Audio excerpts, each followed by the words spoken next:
Suppose you had a credit card balance of $10,000, which you're never able to pay off, and it accumulates interest at 10% per year. What would be the balance at the end of 10 years? It would be $25,937.42. Now, suppose you saved $10,000 and you invested that $10,000 into a stock market index fund. The historical rate of return in the stock market is 10%. What would be your $10,000 be valued at in 10 years' time? It would be $25,937.42. This is the miracle of compounding, and it can work against you or for you, depending on your personal habits.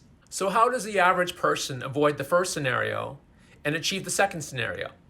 First, you should stop caring about what other people think of you. As the saying goes, we buy things we don't need with money we don't have to impress people that we don't like. Second, start thinking of consumer debt as a form of financial cancer. Debt is a tumor that keeps growing because the interest never stops. You'll eventually get to a point where you'll need financial chemotherapy, i.e., bankruptcy, to get rid of that tumor. And like chemotherapy, bankruptcy has an unpleasant side effect. A record of bankruptcy stays on your credit file for 7 years.